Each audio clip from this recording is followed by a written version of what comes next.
করার চেষ্টা করছে। ভারত তার দোসরদেরকে নামিয়ে দিয়েছে।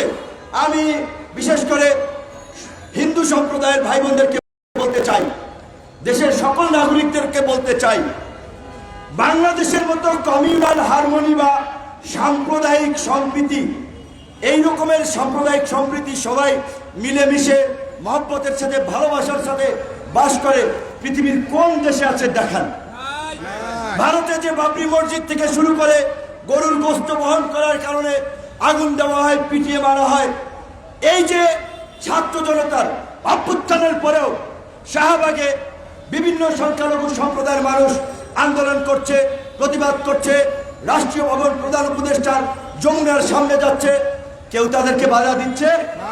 সুতরাং এইখানে সবার স্বাধীনতা আছে, এইখানে সবাই কথা বলতে পারে, এইখানে সবাই অধিকারের জন্য আন্দোলন করতে পারে, এইখানে সবাই নিরাপদ।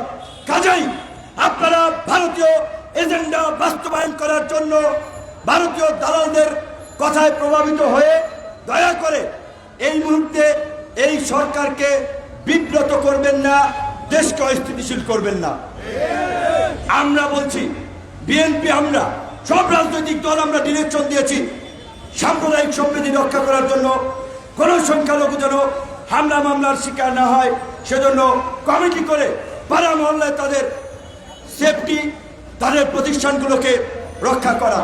বর্তমান সরকার গঠন হয়েছে, কিন্তু এই সরকারের রাহুর গ্রাস বলেন, রাহু কিন্তু কাটে নাই, রাহু আছে অনেক। সরকারকে অস্থিতিশীল করার জন্য, ব্যর্থ করার জন্য, অকার্যকর করার জন্য অনেকভাবে প্রচেষ্টা চালানো হচ্ছে। আপনাদের ভুলে গেলে চলবে না, গত 15 বছরে পুরো প্রশাসনকে শেখ হাসিনা তার চাটুকার, দালাল, দুর্নীতিবাজ, নৈতিকভাবে বিচ্যুত তাদেরকে দিয়ে প্রশাসন সাজিয়েছে। থানায় পুলিশ এখনো অনেক জায়গায়, থানা জেলা অনেক জায়গায় কর্মস্থলে যোগ দেয় নাই। ওই যে আওয়ামী লীগের চাটুকার, দালাল, দুর্বৃত্তরা পুলিশকে ভুল বোঝাচ্ছে, ডিমোটিভেট করছে, তোমরা যাইও না, তোমরা তোমাদের নিরাপত্তা নাই।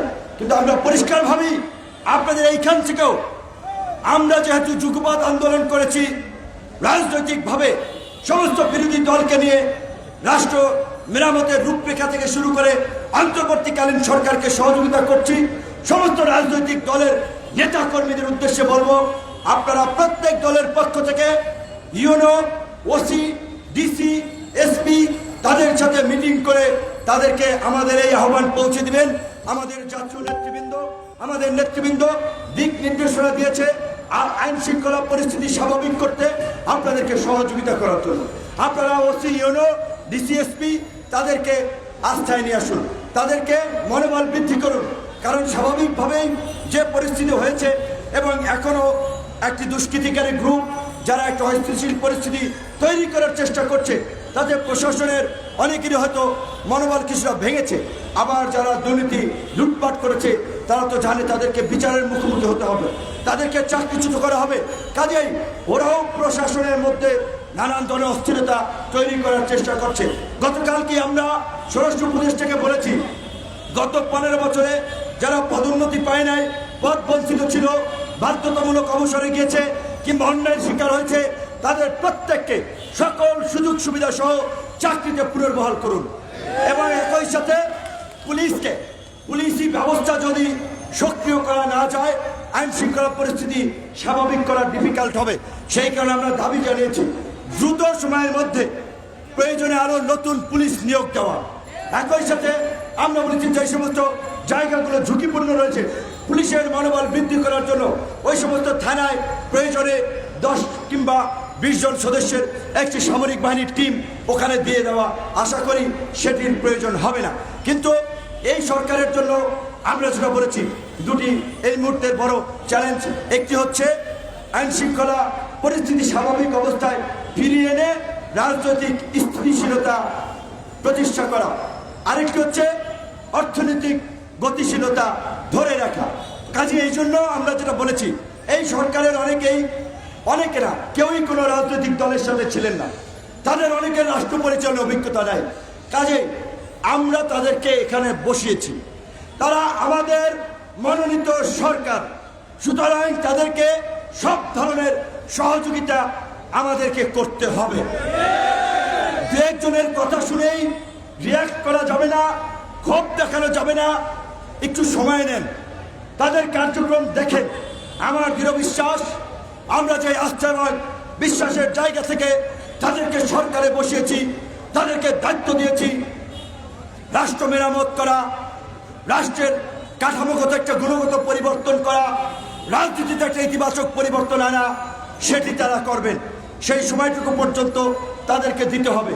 ছাত্রলীগ, যুবলীগ, আওয়ামী লীগের রুট লেভেলের নেতা কর্মীদেরকে বলবো, আপনাদেরকে আগেও বলেছি, যারা আওয়ামী লীগ করেছেন চুপচাপ থাকুন।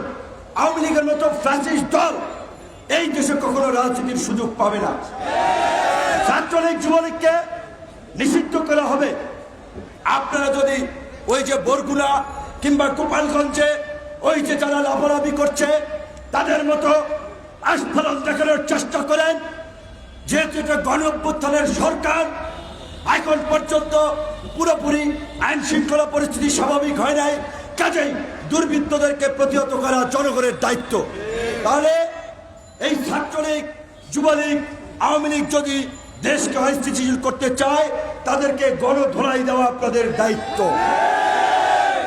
আমি আজকের এই সমাবেশ থেকে স্বরাষ্ট্র উপদেষ্টাকে আমরা বলবো, সারা বাংলাদেশে ছাত্র নাগরিকদের কাছে এই ফ্যাসিস্ট শক্তি পরাজিত হলেও গোপালগঞ্জ থেকে তারা এখন আস্ফালন দেখাচ্ছে। অনতিবিলম্বে সামরিক বাহিনী, পুলিশ সহ যৌথ বাহিনীর অভিযান চালিয়ে এই আস্ফালনকারীদেরকে আপনি গ্রেপ্তার করুন, অন্যথায় জনগণ তাদেরকে গণদোলাই দিয়ে গোপালগঞ্জের ওই মধুমতি নাকর নদী, ওই নদীতে ফেলাবে। এবং আপনারা কষ্ট করেছেন, আরো একটু কষ্ট করতে হবে।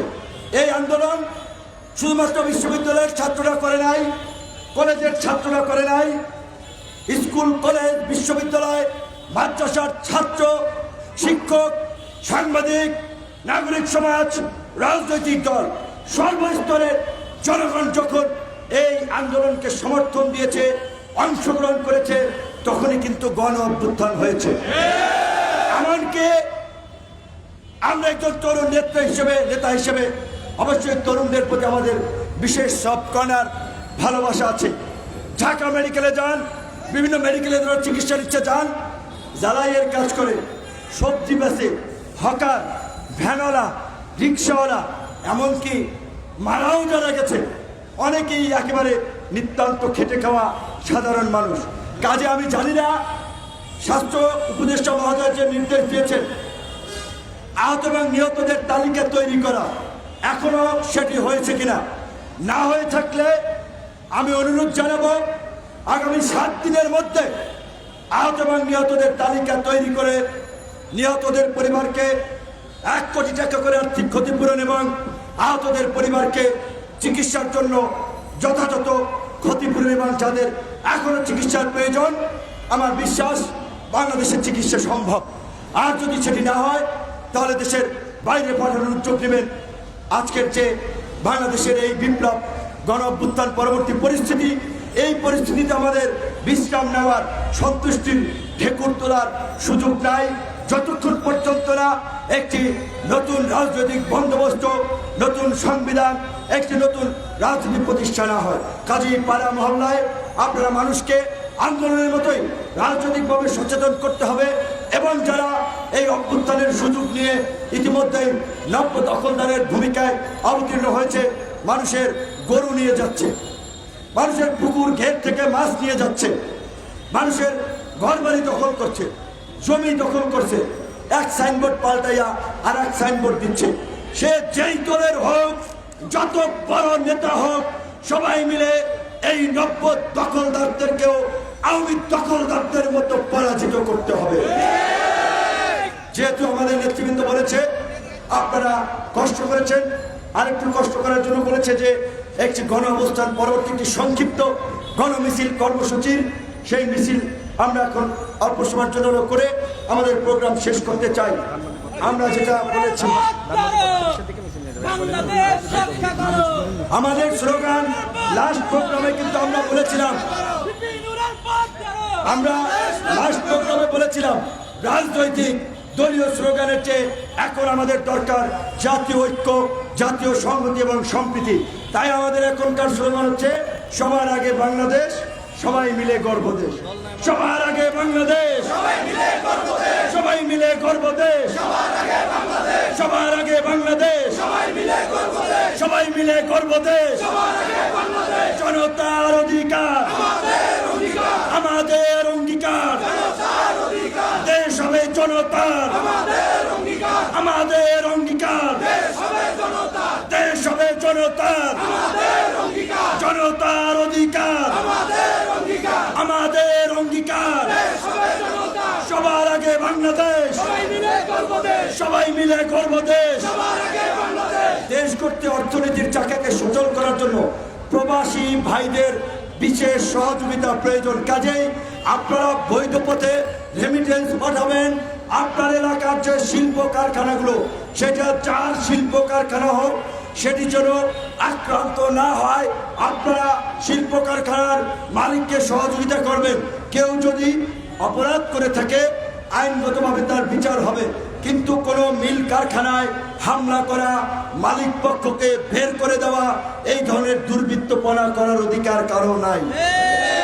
আসসালামু আলাইকুম।